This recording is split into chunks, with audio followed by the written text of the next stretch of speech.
What's up everybody, Pete with Auto Repair Tips. In this video, I'm working on the 07 Edge. Customers complain, the check engine light blinks, the dome light won't cut off, and the headlights don't work. All right guys, let's get into some repairs. Let's take a second and let's look at the dome light first. See what he's talking about. Let's see, door's closed. Start the car.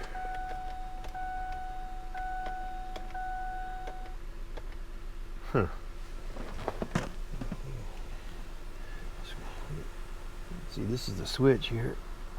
All right, it must be a new car to him because it's just a switch was on, off, on, off, on, off, on. Well, that was an easy fix. So let's go on to the check engine light and let's see what's going on with that. I feel an engine in this, so let me throw the scanner on it and see what codes we have. All right, let's see what we got going on. That's the 04 Edge. Let's do the code scan. Continue. Let's do the health scan. Nope. Cylinder number 1 misfire. Is misfire detected. P031. P0316. Misfire detected on startup.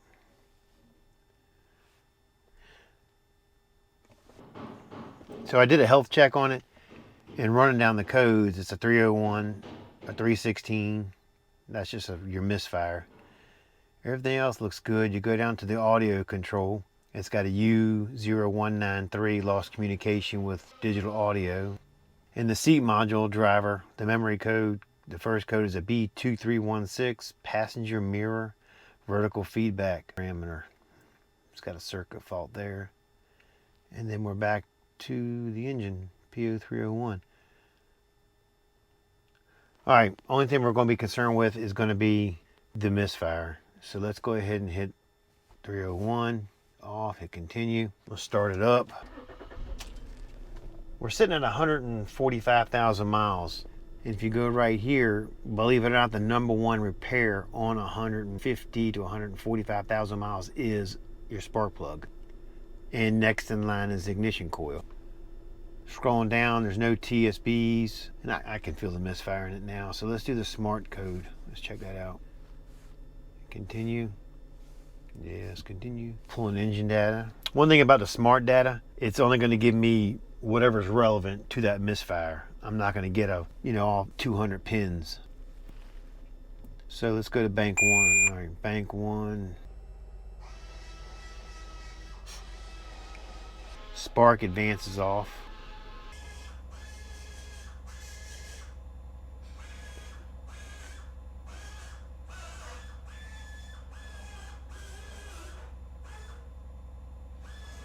It looks like number 1 is the only issue. So let's go ahead and let's go out there and take a look at number 1 and let's see if we see anything, anything obvious. So let's look up the firing order to this Ford Edge. Firing order.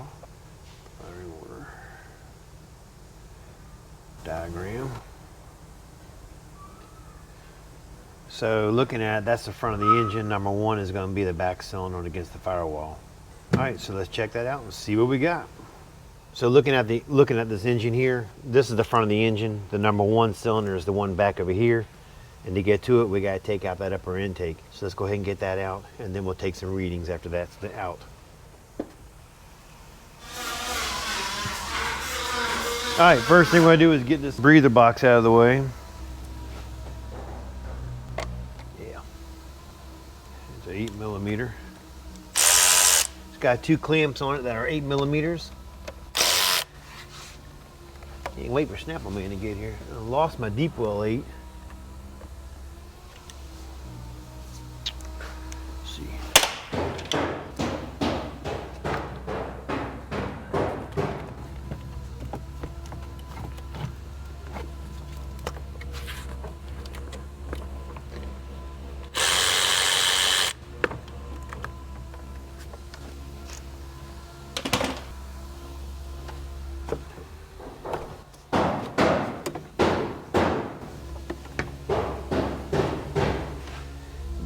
There's a black hose that hooks to the side of the breather box, and it's got a little white clip. All you do is push it that way and pull the connector out. Just so I don't break it, I normally take it off both sides, because believe it or not, I've snapped them in the past, just moving things around. All right, now we're going to start taking the upper intake off.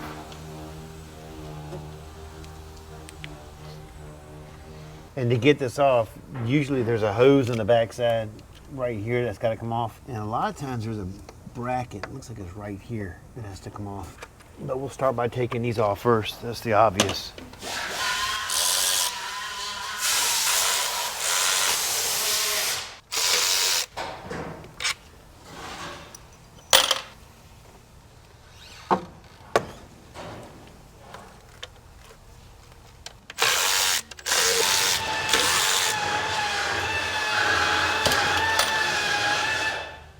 It's loose, but like I was telling you, right back underneath here, there's an 8mm that has to come off.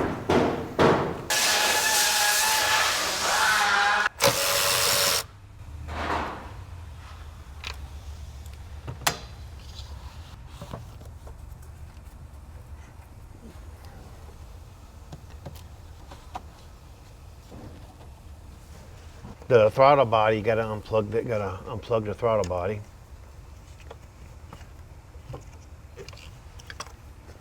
Get it unplugged. This shouldn't be in the way. Sometimes I move it, but sometimes it is.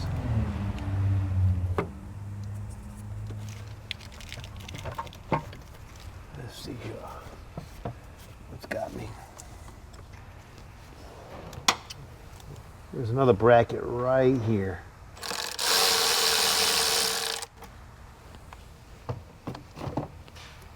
And it's held on with 8mm.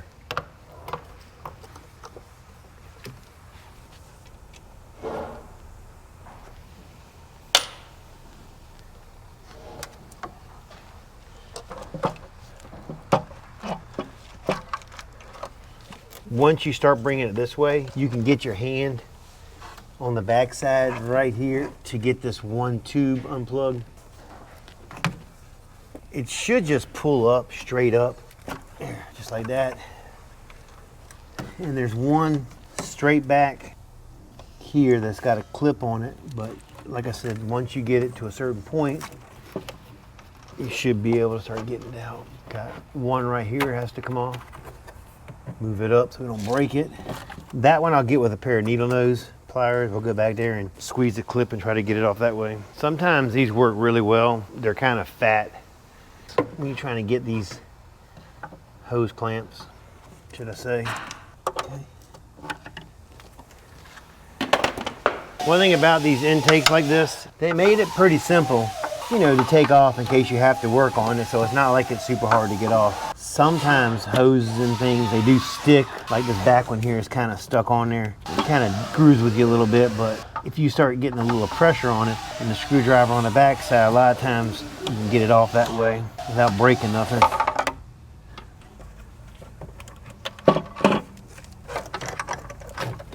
Yeah, see, that thing is just, it's like I said, if it starts hitting, just take it off. I believe it's a 10mm on there. It should be 2 10s on there. No sense in fighting, especially when you gotta go back with it. You're gonna go back with new O-rings anyway.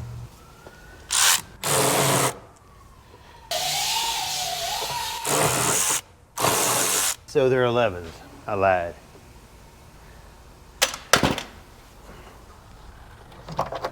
You're a liar. What in the hell? Well, Bragg's got it. Come on, man. Why you do me like that? I say it's easy to come off, but this one's being a little bit of a turd. There we go.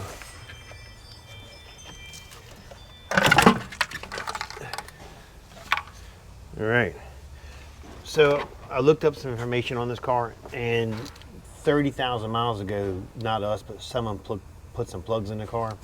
The coils look fairly new also, but I talked to the customer and they said they did not ever buy coils, but to me they look aftermarket. Someone along the way has definitely put some coils in this thing. So right now I'm going to check the resistance on it. I unplugged the coil.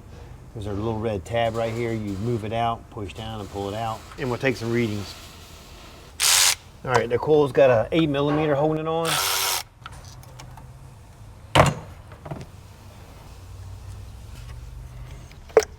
And it should just come right up. So this is definitely new. It is definitely an aftermarket coil. Let's take some readings and see what we got. All right, so we're going to take the readings right off the 2 pins right here, 1 clamp there, and I'll stick the other clamp right there. Now what it's telling me is, looking at the chart, it's supposed to be anywhere from 0.3 to 1.0. That's considered good.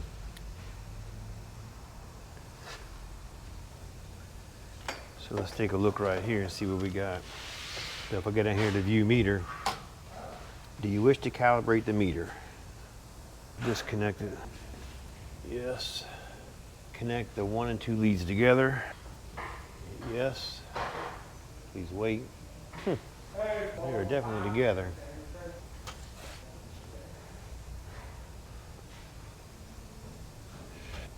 Dude, why aren't you working? Because I'm an idiot, that's why. Yes. Please wait. So now let's run our test. Let's hook 1 here and 1 here. 0.82. And it says here, specifications is 0.3 to 1.0, so we're within spec. That's the resistance test. That's the only one I can run. Connect test lead, full black to ground, yellow, lab scope. Gonna be the violet, white and violet wire. See, with the intake off, I can't run it like that, and I'm not able to probe into the back of it to look. So let me pull this plug out at this time. Let's take a look at that plug and see if it looks like it's not firing at all. My gut is leaning towards a bad coil, especially since it's been replaced before. It's obvious, like somebody's put it on there.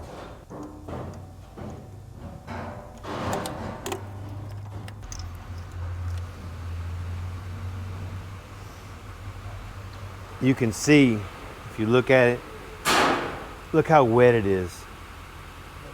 It shouldn't be that wet. And let's see, out of curiosity, let's see. This plug is sitting at about 55. Probably going to be within specs. So one thing I like to do when I get one down this far is I usually go ahead and run a compression check on all the cylinders, and just to verify that they're all within specifications. And I only do that because it's a pain in the butt to take the intake off, and you're down this far, you might as well check it.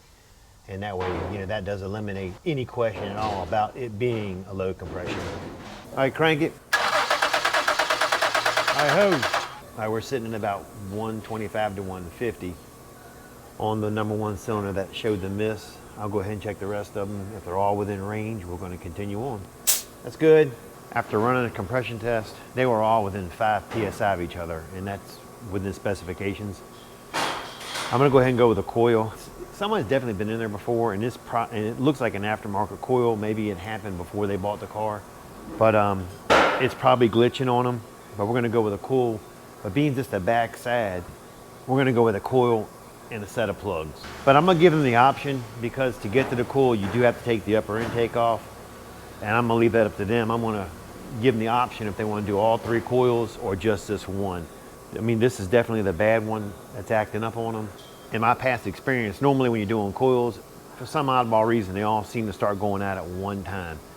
And like I said before, these are definitely aftermarket, so I'm definitely going to recommend that, but again, it's up to them if they want to do it or not. All right, I'm going to go ahead and check the headlights now. That was the last thing on the list, and let's see if these things are working. So cutting the headlights on, I've got a side marker, a side marker. Let's see if the high beams work. All right, the high beams work on both sides. So the upper one is your low beam. Let's check that out right quick. Let's tell you what we'll do. Let me cut it off. Let me get one of my testers right quick. So a lot of times when I'm checking headlights and things like that, they just take 12 volts in the ground. I use a little hookup like this, a little peanut bowl hookup. It's something that I made up, and I'll probe into the light. So let's cut it on. Let's see if we're getting 12 volts to the light. We are getting 12 volts. So basically he just got a bad bulb on both sides. Go figure that one, right? All right, so he just needs 2 bulbs, you know, but just for giggles, let me check this side over here just to play it safe also. The first time I don't double check something is when they'll come back and bite me. Now let's turn the headlight back on. Let's see what we got. There you go. So basically this car came in with check engine lights and dome lights not working and headlights not working, and the really only serious thing it's got is the one bad coil pack. Like I said before, you know, you never know till you get into it, right? All right, easy fix. 2 headlights, dome lights taken care of by cutting the switch off. And let me go ahead and call the customer now and see what they want to do with the coil packs. Again, I'm gonna recommend 3 coil packs simply because the upper intake is off and I'm sitting there looking at it. And I priced them out. I don't think they're like 70 bucks a piece. So basically you're looking at an extra $140 versus it going out down the road and having to come back and do the labor again. All right, let me give them a call and we'll see what they want to do. All right, I got the okay from the customer, so I got the other parts ordered. The H11s, I had them in stock, so I'm gonna slap them in real quick. Get that out of the way.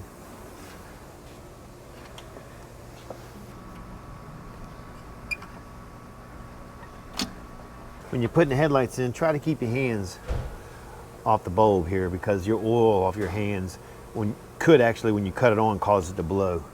Get up in there. There we go. All right. Let's see what happens now. Bam! All right. We got headlights. Nice. It was an easy fix. Sometimes I like these jobs. They're not the quick fixes, you know? Get them in, get them out.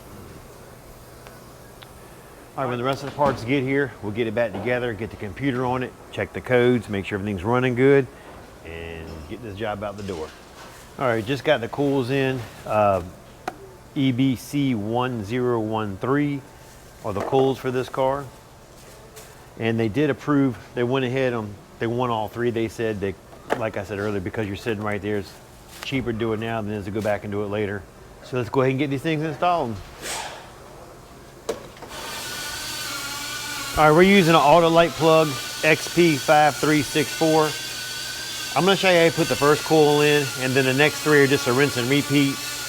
And then we'll pick back up and I'll go putting the intake and stuff back on.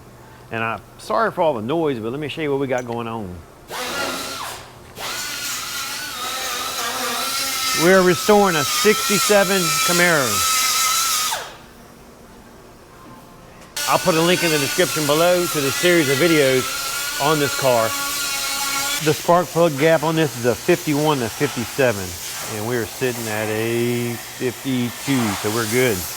You got to make sure when you're putting the spark plug in, you know, kind of go straight in it, because if you go to put, I've seen someone, tongue-tied today, guys. If you go to put your plug in, go straight in with it. If you hit it on the side or you hit it before it goes in the hole, you could bend that little tab on there and smash it right up. And I have seen that before. A person put a new plug in a car, and then they go to start it and it's still got the same misfire. They drive it in and I take it out and show them. I said, well, when you're putting the plug in, you hit it. So you just got to be careful going back with plugs, especially if it's on the back side of a cylinder and you can't see it. That's kind of where it gets more aggravating sometimes. It's okay to work fast on cars when you're doing things, but you get to a certain point on anything. Even like when we do body work on cars, you know, you move at a decent speed, but there's always at one point you got to kind of slow up a little bit and, you know, just make sure you're doing things correctly. Now we're going to stick the coil in. It didn't come in any dielectric grease for this, but I'm going to get something put on there. This is the brand I use. They're all about the same. I have no real preference on which one to use. Put a little bit in that and slap her on. All right. We'll put the 8mm back in, get her plugged up. It's a rinse and repeat for the next 2, and we'll move right along. All right, we got all the plugs in. The new coil packs are installed. I'm gonna go back with the same intake gaskets, upper intake gaskets, because they're brand new basically. But make sure before you go back, you always take a second, a little bit of brake clean on a rag, and clean off where the gaskets are going to sit at. Make sure there's no debris or anything that's going to cause it to leak. And these are, like I said, it was already pretty clean. Whoever did it, they did. Cleaned it up pretty good. So let's go ahead and start getting this thing set back in. One thing we got to remember, is there is a electrical plug that goes in the backside right here. So we just got to make sure we get that plugged back in. Yeah, get my eyeballs on here.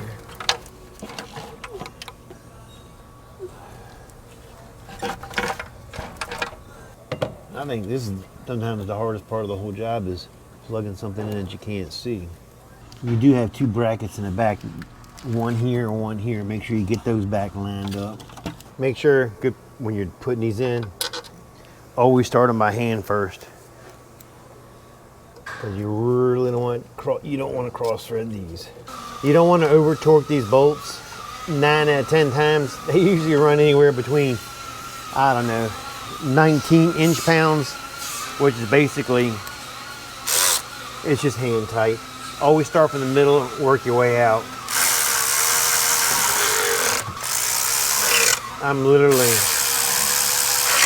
I've been doing it so long with these electric ratchets that I'm comfortable doing it. But if you're not, do them by hand. The last thing you want to do is crack it. All right, let's go ahead and get the air duct back on there. You need to make sure you put this back on there before you start it, because that's your mass airflow sensor right here. And if you don't have this on there, you're gonna pop a bunch of codes. Also, make sure when you put these on, they got a good seat all the way around. You don't have any of them crimped or jacked up out of the way. All right, let's go ahead and get the scanner back on it. Let me clear the codes. Let's run it and see what we got. So I went to start it and it wouldn't start. And just like I was telling you guys to make sure you put all your vacuum lines on, well, when I couldn't get that one bracket on, I had to take that one vacuum line off. Then I got that bolt started. Well, I didn't hook that line back up and their car wouldn't start. So let's do this again. All right, we are on our test drive. Everything's looking good so far. I got the scanner hooked up to it, and you can see the number 1 cylinders sitting there, no misfires. If you remember before, earlier in the video, you could see it. It was climbing upward every time I was running. It had a continuous misfire. But we are looking good. That is it for this video. I appreciate you watching. Don't forget to like, subscribe, and leave a comment. Catch you later.